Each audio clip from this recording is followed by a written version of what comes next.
дараагийн асуулт маань даатгалын одоо асуулгын хуудсын талаар байгаа. Өмнөх асуултаар ч гэсэн ярьсан шүү дээ. Асуулгын хуудас бүглэнө гэдэг чаа. Тэгэнгүүт даатгалагч нараас маань асуулгын хуудас гэж яг юу юм бэ? Асуулгын хуудсан дээр яг юу байх юм бэ? Тэ хэн бүглэх юм бэ гэдэг талаар бас асуултууд ирсэн байгаа. Энэ дээр хариулт өгөх үү баяртай. За. Ер нь бол яг нөгөө нэг түрүүнд хэлсэн хөөхөн болоод гэр бүлэрээ ч юм уу те найз нөхдөд ч юм уу байгаа тохиолдолд заавал асуулгын хуудас бүгэлж орж ирж байгаа.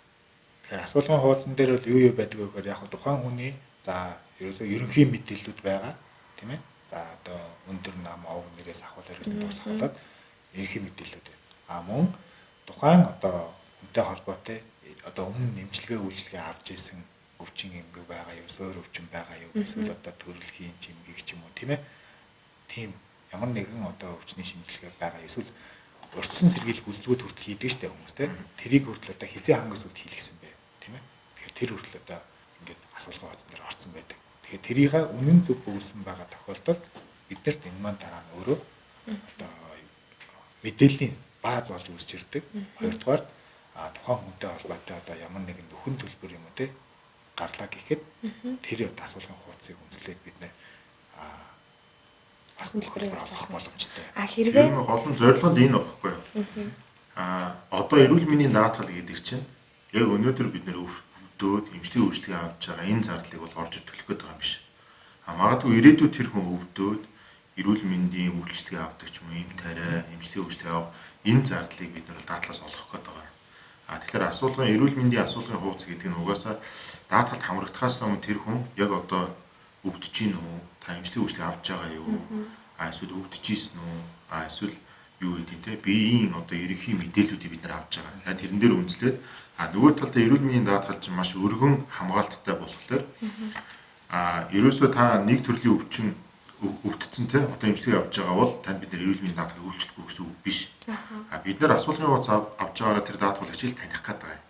Тэгэхээр тэр даатгалагчид зориулаад за би таны энэ зардал бол яг одоо гарч байгаа. Яг одоо та эмчилгээ үйлчлэг авч байгаа болохоор энийг чи бид нар бол яг одоо даахгүй. Ирээдүйд гарахад бол бид нар хүлээлгийн хугацаа тавьж өгч болно. Эсвэл бусад төрлийн хамгаалтууд үйлчлэнэ гэдэг тухайн хүн зориулсан даатгалын бүтээгдэхүүн нөхцөлийг л бид нар гаргаж өгөхийн тулд тэр үнийгээ танихын тулд эрүүл мэндийн асуулгын хуудас аваад байгаа. Тэгээ гэр бүлээр болон ганцаараа орж ирж байгаа хүмүүст бид нар заавал асуулгын хуудас авна. Группээр олноороо орж ирж байгаа 30-аас дээш хүмүүс орж ирж байгаа тохиолдолд бид нар заавал асуулгын хуудас авахгүйгээр шууд даатгалд хамрагдана. Магадгүй тэр дотор ганц нэг нь өвчтөй эрүүл мэндийн тусламж яг одоо авч байгаа тохиол байж болно.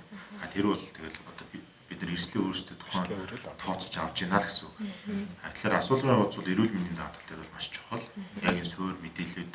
Эргээд бид нар нөгөө хүндээ нөхөн төлбөр олохдоо, эмчлийн үйлчлэгийн зардлыг олохдоо болохоор асуулгын хуудас дээр үнэн зөв өгсөн гэдэг нь хяндаг. Тэр үнэн зөв өглөөгөөс өгсөн хариуцлага бол даатгалагч өөрөө хариуцдаг. Тэгэхээр үнэн зөв өглөө тухайн эмчлийн үйлчлэг аваагүй дээр даатгалын тохиоллоор үнэхээр биднээс төлбөр гарч байгаа тохиол ямар ч асуудал байхгүй. Одоо даатгалагч маань одоо нөгөө асуулгын хуудасаа бүгэлж яхад өөрийгөө одоо ямар нэг өвчтөй гэдгийг мэдэхгүй ч юм уу те.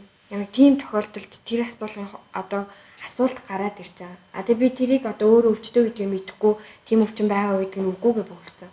Тийм тохиолдолд үнэхээр өөрөө эмнэлэгт үзүүлээд ингээд эмчийн дүгнэлт онш гараад тэрийг мэдж байгаа тохиол буруу бүсэн бол тэр хүн өөрөө хариуцлага хүлээн те. Зарим тохиолдолд өөрөө өвчтөй байсныгаа хүн мэдээгүй тэр симптом одоо юу нь илрээгүй байж байгаа даатгал хамрагдсан тохиолдолд бид нар заавал тэрийг бол мэдсэн байх ёстой гэж үзэхгүй. Тэр бол даатгалын компани эрсдэл. Эрүүл мэндийн хувьд яг бид нар бол энэ бүх юу болохоор манай нэг эмчнэр ажилдаг. Тэгэхээр эмчнэр өөрсдөө үзээд энэ симптом бол илэрхийлсэн симптом байсан байна. Энэ бол илэрх шаардлагагүй бид нар тэр хүн өөрөө мэдээгүй байх аргагүй байна гэдэг бол эмчнэр өөрсдөө гаргаад ирдэг. Тэгэхээр бид нар эмчийн дүгнэлтээ харж шийдвэр гаргадаг. Тэгээ зарим тохиолдолд тийм тохиолдолд ороод ирсэн байдаг. Тэрийг бол бид нар хөдөлмөрийн олгоод юм. За тэгэхээр эрүүл мэндийн даатгалд хамрагдахын тулд даатгуулж байгаа одоо бүх даатгуулагч нар маань асуулгын хуудсыг бол заавал бүглүүлэх хэрэгтэй байна. Тухайн асуулгын хуудсан дээр нь үндэслээд таны одоо даатгалын гэрээний санал маань одоо бэлэн болох нь. Хамгийн гол нь даатгуулагч нар маань асуулгын хуудсаа үнэн зөв бүглэх хэрэгтэй. Хэрвээ худлаа бүгэлсэн бол дараа нь одоо ямар нэгэн хамгаалтын дагуу эрсдэл болоход нөхөн төлбөр олгохдохгүй байх юм одоо эрсдэлтэй байна шүү. За бид дотоод эрүүл мэндийн даатгалын хамгаалттай холбоотой иргэдээс ирдэг түгээмэл асуулт хариултуудад хариулахыг хичээлээ. Та үүнтэй холбоотой дэлгэрэнгүй мэдээлэл авахыг хүсвэл 1821.11 утас болон амар даатгал, амар иншүрэнс гэсэн фэйсбүүкээр дамжуулан чатбот дээр дамжуулан мэдээлэл авах боломжтой. Амар даатгал хамгийн амар.